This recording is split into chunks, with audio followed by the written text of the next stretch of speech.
This is Pulse of Africa, the face and voice of Africa. The story of resurgent and burgeoning Africa is here, only on the Pulse of Africa channel.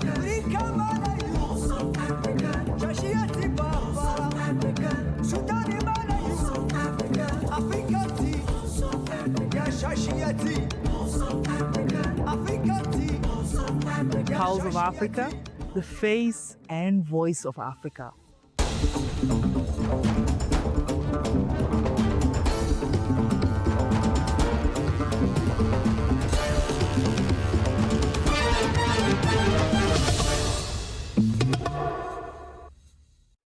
Good evening, I am Samia Mohammed. You're tuned into Pulse of Africa, broadcasting live from Addis, the heartbeat of Africa.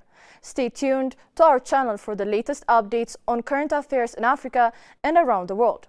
Africa News emphasizes the urgent need for young people across the continent to take on leadership roles and shape Africa's future. Youth leaders from Namibia, Kenya, Nigeria, and Liberia convened for a profound and forward-looking dialogue on the pivotal role of young people in realizing Africa's aspiration for progress and unity. Their discussions underscored the urgent need for youth to transcend the continent's persistent challenges and embrace their potential as agents of change. The leaders acknowledged that Africa faces a multitude of systemic issues, including widespread unemployment, deficiencies in governance, and inequalities in justice. Yet, rather than being deterred by these obstacles, they emphasized that young Africans must cultivate innovative solutions, harness their creativity, and take proactive steps to shape the future they envision. Central to their message was the importance of collective action. They urged youth to organize themselves into associations and movements that advocate for transformative ideas and policies. By working together, they can amplify their voices and influence decision-making processes at all levels. Most critically, the youth leaders stressed the necessity of assuming leadership roles. Osisigo Osikeni, president of the All Africa Students Union, articulated that occupying position of leadership is essential. He asserted that only by stepping into these roles can young people effectively champion their agenda and drive the change needed to reshape Africa's trajectory.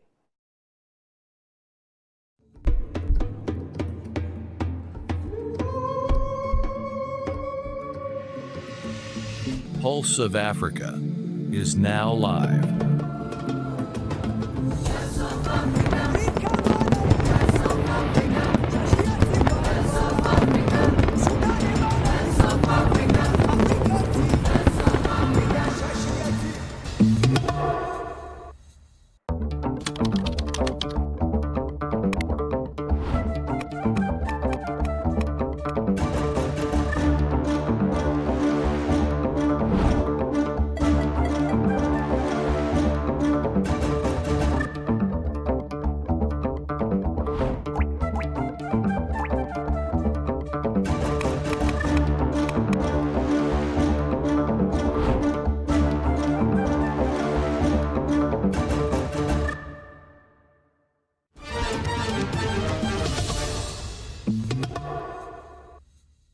Morocco's National Authority for Poverty Prevention and Fight Against Corruption signed an institutional partnership agreement with the General Directorate for National Security and the General Directorate for Territorial Surveillance. In a joint statement, the two parties described the accord as a strategic and legal milestone that goes beyond a simple technical cooperation framework. The agreement, they said, reflects the state's explicit will to shield its internal front against corruption risks by establishing a sustainable system of coordination and institutional complementarity between sovereignty, security apparatus, and an independent constitutional body. It seeks to strengthen collaboration between the security services and the anti-corruption authority to ensure efficiency, professionalism, and respect for human rights in the handling of corruption-related cases. The agreement establishes mechanisms for exchanging information, technical and operational support, and expertise in investigating and preventing corruption. It also includes the organization of specialized training programs on detection and investigation techniques and the development of shared reference guides for intervention.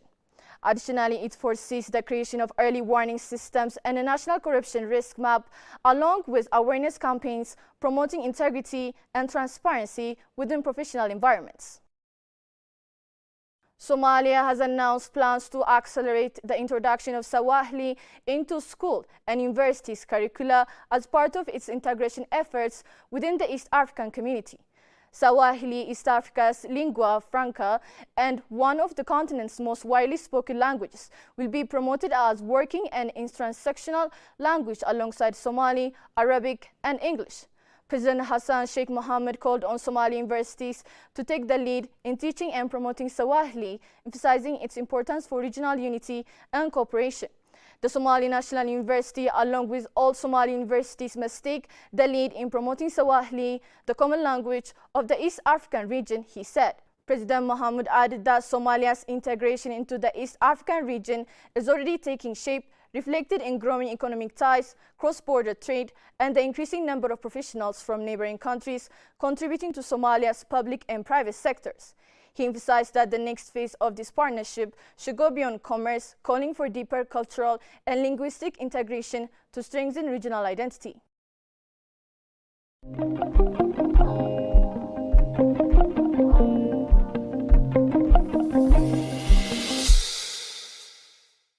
They shaped history. They inspired generations. They are the notables.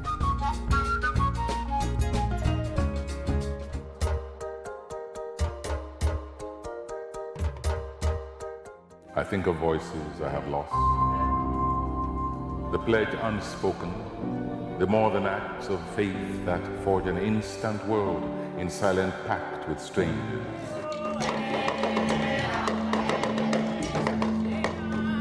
We consider ourselves the spokesmen for the underprivileged peoples of the world.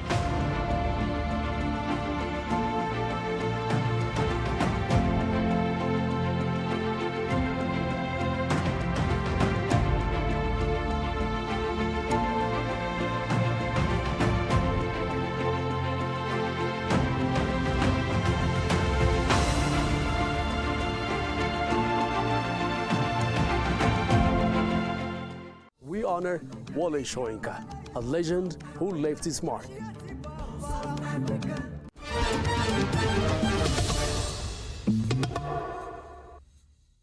Egypt's former Minister of Tourism and Antiquities, Dr. Khalid Al-Inani, has been elected as the new Director General of the United Nations Educational, Scientific and Cultural Organization. He succeeds Francis Audrey Azoulay after winning a landslide victory in the Executive Board of Elections held in Paris on Monday, October 6, 2025, coinciding with the 52nd anniversary of the October War victory. Al-Inani secured 55 votes against just 2 for his closest rival, Firmin Edouard Matsuko of the Republic of Congo, the largest winning margin in UNESCO's history. His election marks a historic milestone as he becomes the first Arab and only the second African to lead UNESCO since its founding in 1945. In his acceptance speech, Dr. Al-Inani said he had visited 65 countries during his campaign, engaging all member states inclusively. He pledged to work with all nations to modernize UNESCO within his first 100 days without discrimination or personal agenda. Mauritania and Niger have secured significant financing agreements to boost renewable energy development. Mauritania signed a $300 million deal with Dubai-based Iowa Green Energy to build a 60-megawatt hybrid solar wind power plant, its first projection with an independent power producer. The facility, under a 15-year power purchase agreement with Somelec, is expected to come online by September next year. The project is part of the Desert Power Initiative supported by African Development Bank, aimed at attracting private investment across 11 Sahel countries. Meanwhile, Niger and AFDB agreed on $144.7 million to enhance energy access and private sector competitiveness under the first phase of the Energy Sector Governance and Competitive Support Program. The funding is expected to raise electricity access from 22.5% to 30% by 2026 and support the development of 240 megawatt of solar capacity by 2030, including 50 megawatt by December 2026. The agreements highlighted a growing shift in Africa toward private investment in renewable energy to expand capacity, reduce costs, and support sustainable development.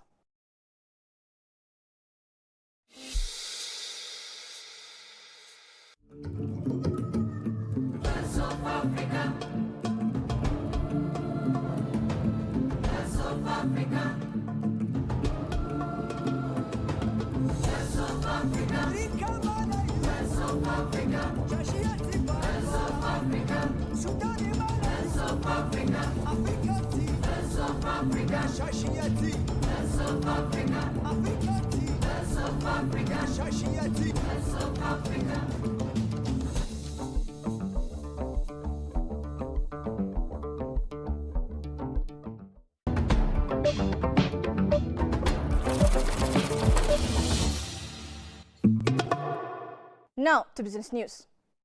Eric Monchu Intong, Group Managing Director for Client Relations Management at Afreximbank, emphasized the bank's central role in promoting, facilitating and financing both intra-African and extra-African trade. Speaking to Pulse of Africa, he highlighted Afreximbank's strategic collaboration with the African Continental Free Trade Area to strengthen trade ties among African nations. In addition to trade facilitation, Afreximbank is actively supporting the growth of industries across the continent. The bank is also extending its support to African financial institutions, aiming to build a robust financial ecosystem that can sustain long-term development. Persistent trade deficits remain a challenge for several African countries, where imports consistently exceed exports, placing pressure on foreign reserves and currency stability.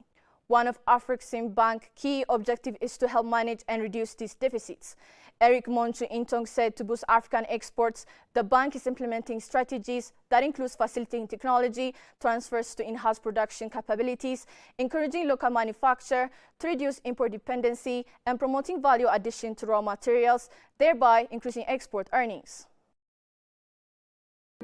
El Dorado, a land of wealth, a future of limitless possibilities. This is El Dorado. From natural rich to groundbreaking innovations, discover Africa's untapped potential. Africa remains the world's second fastest growing region after Asia.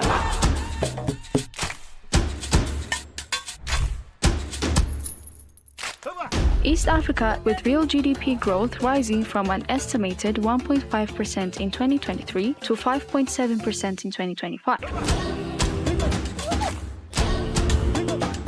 Growth is projected to pick up in West Africa,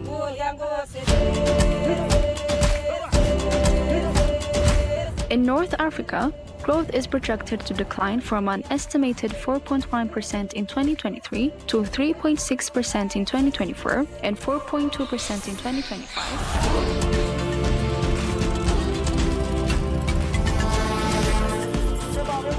Growth in Southern Africa, growth in Central Africa, average growth in oil exporting countries, Africa's economic performance is showing signs of improvement according to the 2025 Microeconomic Performance and Outlook.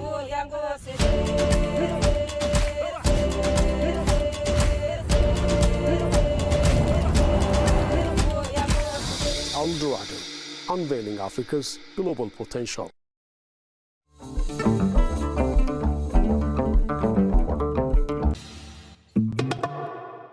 Angola returned to international bond markets on Tuesday, October 7, 2025, with the Euro bond issue aimed partly at refinancing debt maturing in November 2025.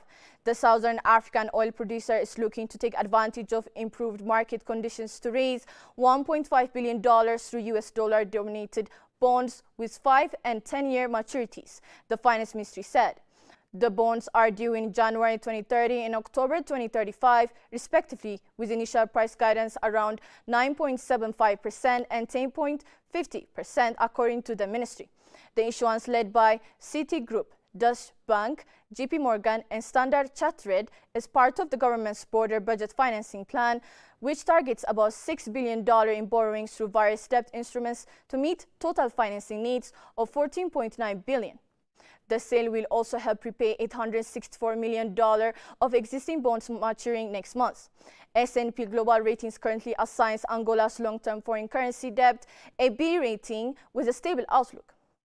Luanda last tapped international bond markets in April 2022 when it raised $1.75 billion at a yield of 8.75% through a 10-year Eurobond, an offering also managed by Citigroup and Deutsche Bank.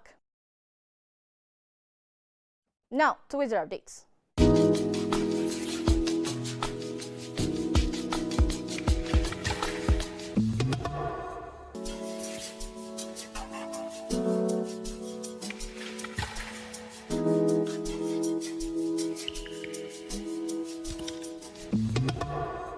That's all for today. Thank you for watching Pulse of Africa.